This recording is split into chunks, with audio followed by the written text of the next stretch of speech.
podcast where we talk about the down and dirty of menopause and anything goes. I'm Ella. And I'm Michelle. So last episode, we shared a bit. Okay, I think we maybe overshare about our menopause journeys. And Ella, I think we may have gone on a little too long about our favorite products. We're not sponsored by anyone yet, hint, hint, but we love hearing what's working for other women and our girlfriends at our wonderful age and how our bodies are changing and what worked for us when we're 20 does not work anymore. But we thought we'd share what we're currently using, what we love to use, but we'll save that to the end. And Ella, we have on our very first guest, so yay! Yay! Honors and introduce our lovely lady here. Hi, this is Trish, and she's been our friend, I don't know, maybe, how's it, 10 years? 11 years. 11? Yeah, she's been doing our hair. I think we met through one of our local mom groups. She was doing hair at her house, and she's been doing a lot of the ladies that we know their hair and just talking and sharing all of our deep, dark secrets and everything. Yep. We wanted her to come on and talk about how menopause affects our hair. And she talks to all these ladies about everything. And so we thought she'd come on and share some of the stuff about hair as you age and whatever else she wants to share. Cool. Welcome, Trish. We're so glad you could come on and talk with us. And I know a lot of you, like Ella said, we got to know you through our moms groups, and a lot of those moms like us are starting to age and move into perimenopause, menopause, and maybe even postmenopause. Yeah. And you're a little bit younger than us, but you're kind of in our age range here. Wanted to ask what types of changes you're starting to see in your clients and their hair as we reach this stage. Yeah, well, I've been hairdressing 31 years. So I have been touching women's hair for 31 years at all ages. And so most of my clientele when I was younger were older women. And I knew the change that they were having at a very young age and what to be aware of at a very young age as we age and get into menopause and get into the next stages of our life. And one of the biggest thing is the decrease in estrogen. So once you start decreasing your estrogen, your hair will completely start to change texture, which was a huge thing after working with them for so many years. And then all of a sudden it changes. Like that was alarming for a lot of them because they don't have the body. They don't have the shine that they once had. So as a hairdresser, you have to kind of lead them in a direction where they're going to feel beautiful again and give them the answers. So I knew at a young age that I had to do a lot of research on having older clientele, which is where I'm bracket now, and you're in that bracket, so like our hair it sheds a lot when you're at this stage of life, which is really scary. You get a lot of thinness around the crown and also the front part of the hair here. It's tricky because you have to replace the oils in your hair, which a lot of people don't want to put oil in their hair because of the greasy factor. Yeah. They want to keep it with their dry shampoos and all these different chemicals that are going to react to your hair. If you overload it with too many products, it's definitely going to make the scalp flakier. It's definitely going to make it itchier, like if you've come across itchy or even just anything like chemical based dyeing your hair can interfere with menopause as well. When you're going through your training, because I know you're very highly trained, very impressive, was any of that kind of shared through your training, or is that standard information addressed even today for stylists that are up and coming, or is that, like you said, something that you just had to completely jump in and research yourself? Yeah, it's definitely not trained. You are at a certain age, especially when I started hairdressing, as soon as you get into the menopause stage or even the golden age, they were cutting their hair off because they didn't know how. And they didn't know how or what products to use. So they were cutting it off and perming it. And so for a stylist in my hometown that said, I'm not cutting your hair off. Like, let's figure this out. Let's try and do a cut that will work, or let's try and find this product that'll work.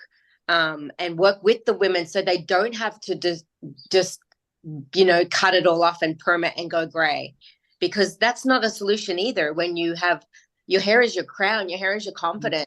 Right. So cutting it off and getting like a Q-tip perm, where they cut it off and just make it look really short. Like that wasn't for me either. I hated doing that for them because I knew that like an older person, and that's not what I want as your stylist. I don't want you to feel older, and I want you to feel young and vibrant and all those things that come with your personality, Yeah, exactly. Yeah, I think that's so rare, Trish. Like just the way that you embrace that and want to find solutions. And I think that's kind of going to become a theme here, or it's like so much of a theme, like for conversations that we have with girlfriends. There just doesn't seem to be that many people out there in the different professions that are getting to the root cause. Like right away, you talked about estrogen, and that just seems to be like the magic word we're hearing now, but not many people are talking about that or seem to know about that. So I really thank you for like doing that deep dive and they tend to go straight for like biotin and all these things that you hear that they're great, but it's not causing. You got to get to the root cause, which is you got to get on estrogen. You've got to get on testosterone. You got to level that out. If you don't level that out, the women's pattern baldness will continue, and you'll end up. Or if you get more chemicals, so they'll get more bleaching, or they'll get something that's not working that should have a period where you stop doing a lot of that stuff for a little while to kind of find the balance of the oils back. Well, our friend Ella here started estrogen, so I'm going to start watching her hair and looking at her hair every time. Yeah, I've been on estrogen now 8 months. 8 months. 8 months. Okay. Yeah, I just started, so it's been. I mean, but I haven't noticed like anything with my hair. You know what I mean? My hair's, thank God, it's still. You know what I mean? It still looks good. Yeah, It's got great hair. But it's because I listened to Trish when I ask her, what do you suggest for my hair? And she knows, she's like, this is a great product. Yeah. And then I automatically go, okay, let me see. Or like she comes with me and she goes, let's go to the store. Let's walk around. Let's look at this works for your hair. Cause she touches our head, she touches our hair, and she knows our texture of our hair. She's like, this works for your texture. This is going to look good for you. So, I mean, she listens and, she's very knowledgeable, which I appreciate. And she's very, you can ask her anything. And she's like, yeah, this is going to work. And very rarely you go to a salon because I don't know when I last stepped in a salon to do my hair, because those ladies, I mean, a lot of them now are like so much younger, instead they're like, it's like, oh, what's the going thing on like TikTok and all those kind of cute cuts, which don't work for us because we're older and, so very sale based, like they're there to sell you things in order for their commission to go up, or their exactly. So the products. Well, that's why we're spoiled with you, Trish, because you'll recommend products, but you'll just say you'll go with us to the store, but you're not making extra, or you'll send us the Amazon link. Like your priority is our hair health and our self-esteem too, right? So we're spoiled with you. And I want people to use like basic stuff that's been around for a long time. Like castor oil is really great for your eyebrows and really great for the temple areas here. But you have to use it in a way where you put it on and you have to wash it out. You don't just leave it in and get greasy. Like there's a whole process to castor oil for your hair. It's not just putting it on, letting it sit, and then not washing it out. It has to be washed out. I did hear about castor oil, like, because I have a friend that she said she started putting it on her eyebrows, like, because it makes your hair grow back. Because like we all went, like, I don't know, like back in the 90s, remember when it was like, like you have thin eyebrows and that was like the thing. Tweeze, over tweeze.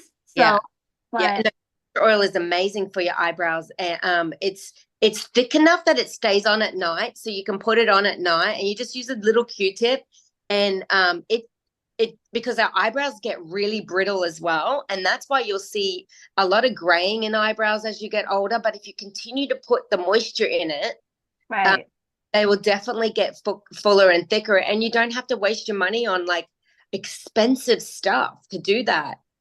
Or Okay. even like doing like microblading, which is like like $400 and Oh, for a good person, it's 700. oh, I mean, yeah, like Yeah. exactly 700. And then that's like the first time, and then you got to go back and that's like another 300. Like, I mean, that's kind of Well, Just Ella, what I wonder too is like I mean, I think when it's done, it looks beautiful, and right. not to disparage when we have it done because I see stunning results. I love it.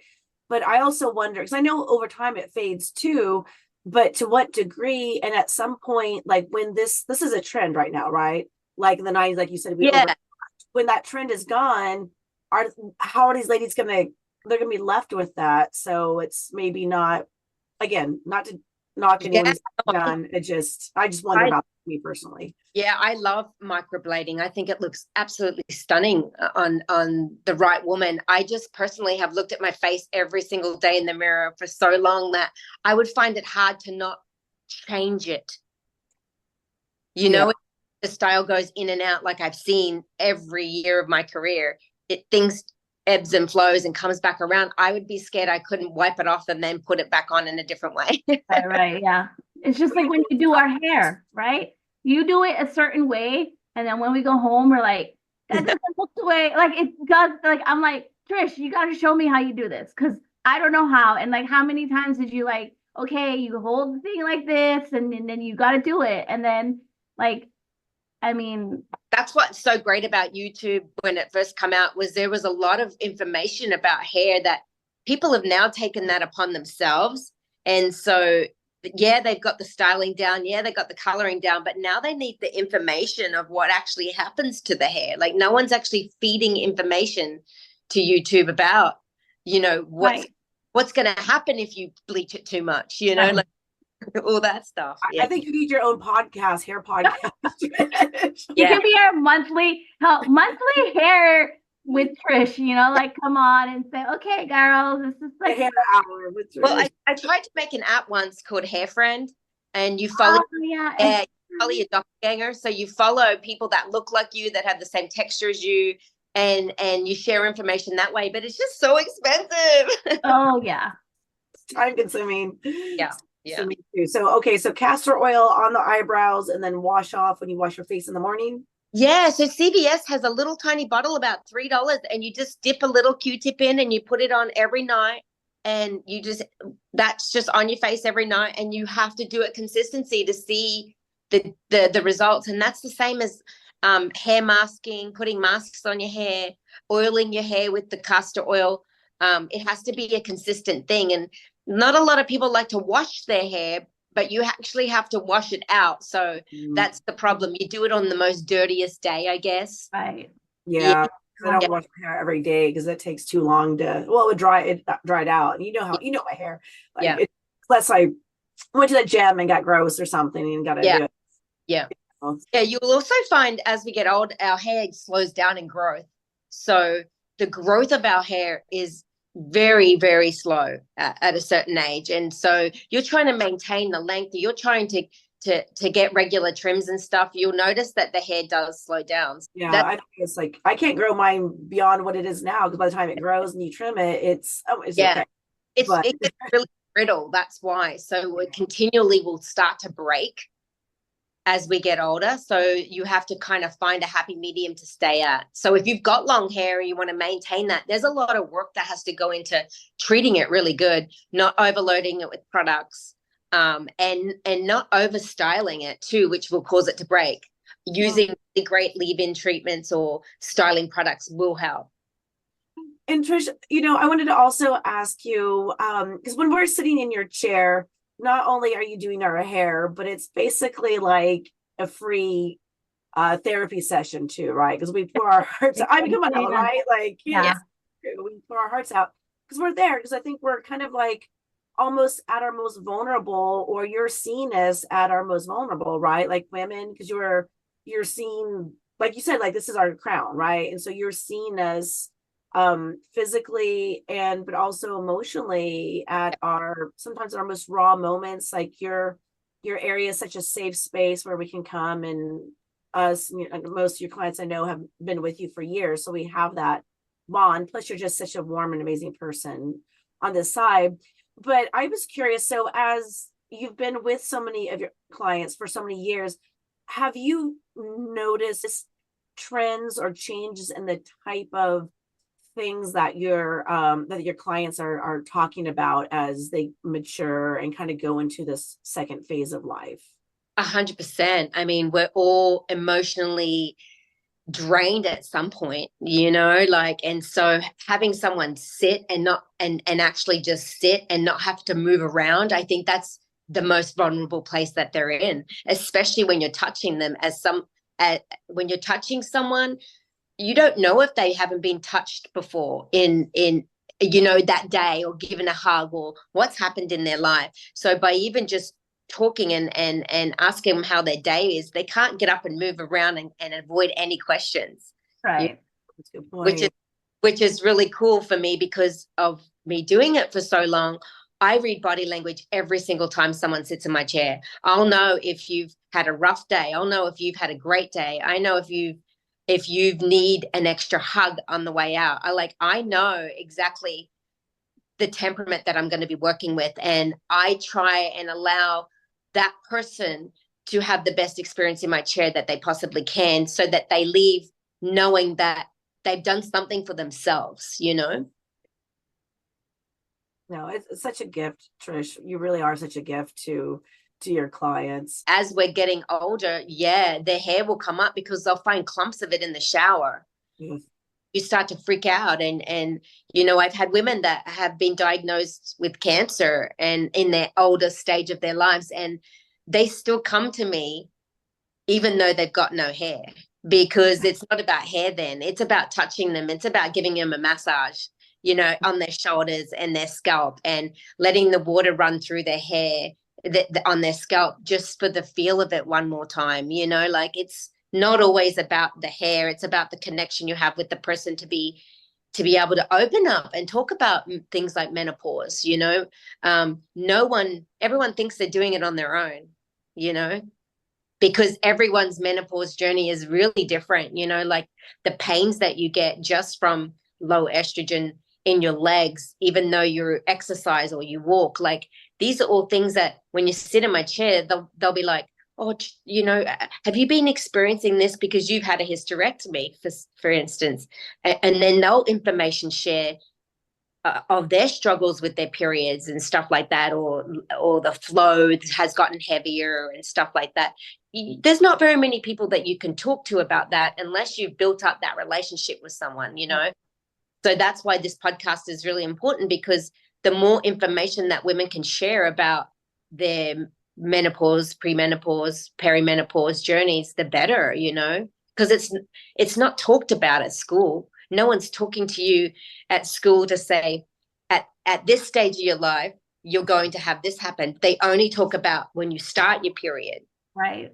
Exactly. And then you're like, they don't say, I mean, but see, when you automatically, like a lot of ladies or whoever, when you started menopause, they go, oh, I'm leaving. I gotta go. Like it's like very uncomfortable, like, and they don't want to talk about it. And then they're like, okay, moving on. Like, you know what I mean? I feel like they don't want to hear it until they start experiencing it. And then they go, oh, wait, what?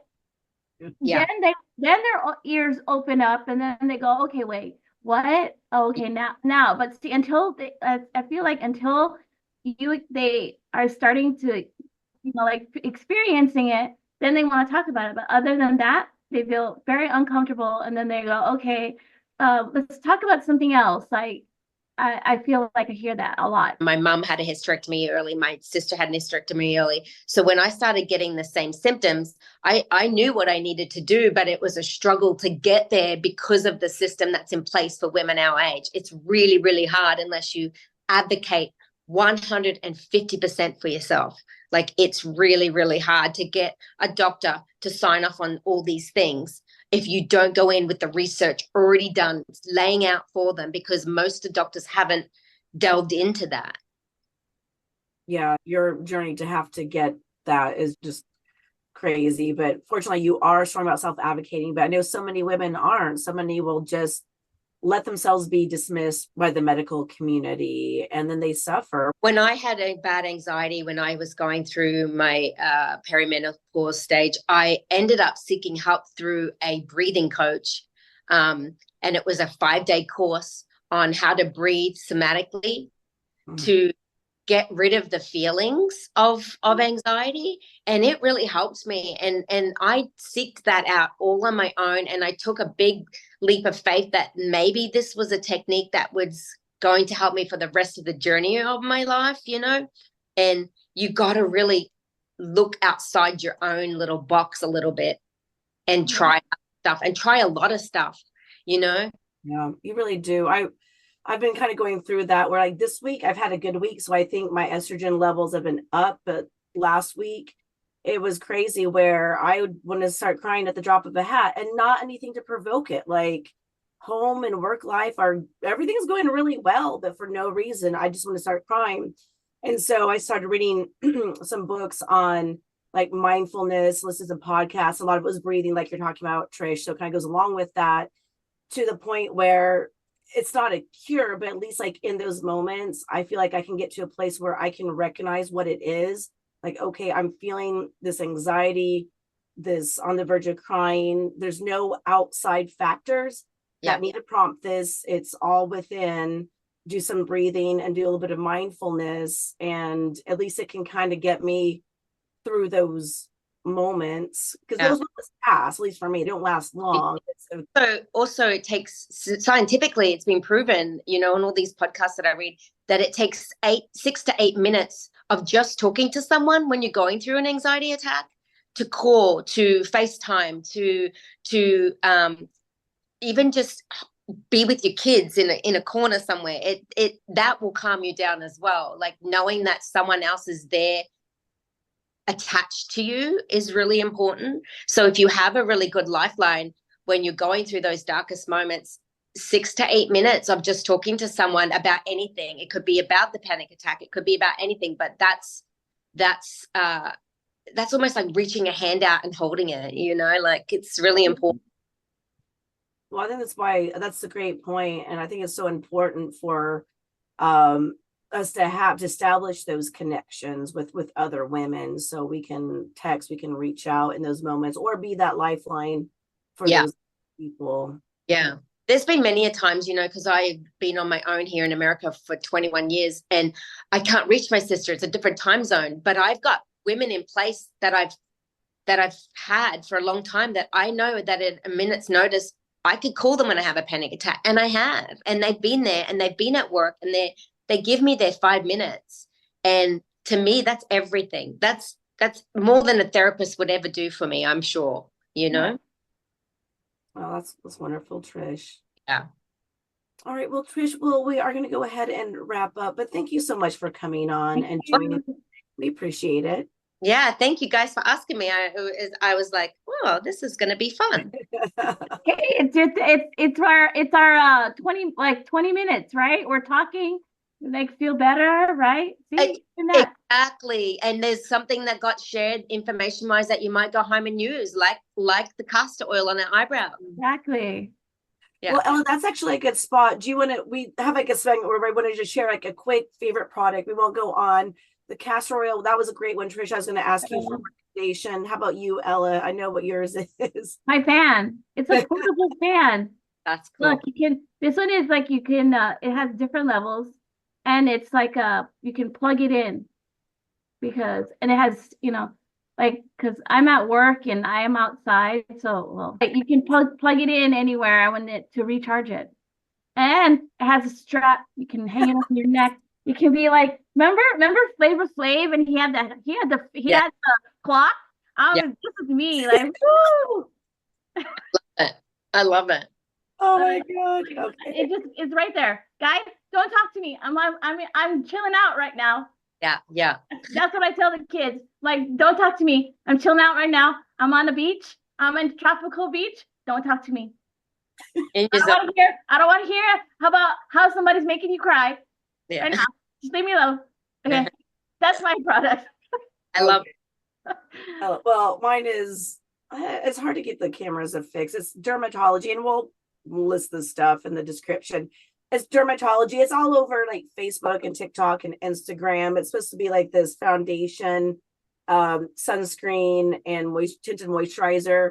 And they say like you can use it instead of foundation. It's not super cheap, but not crazy expensive. But I tell you, that bottle has lasted me so long, and I love the way it feels. And anything with SPF, I'm like, load me up because I'm pale. I need it. So Ella, do you want to start closing us out? Let people know where they can find us. Oh yeah. So yeah, follow us and subscribe to our YouTube page, Menopause Unfiltered, Spotify, even Apple Podcasts. So that's where you'll find us. Thanks. you. Welcome. All right. Thank you again. Bye, y'all. Bye, Bye. ladies. Bye.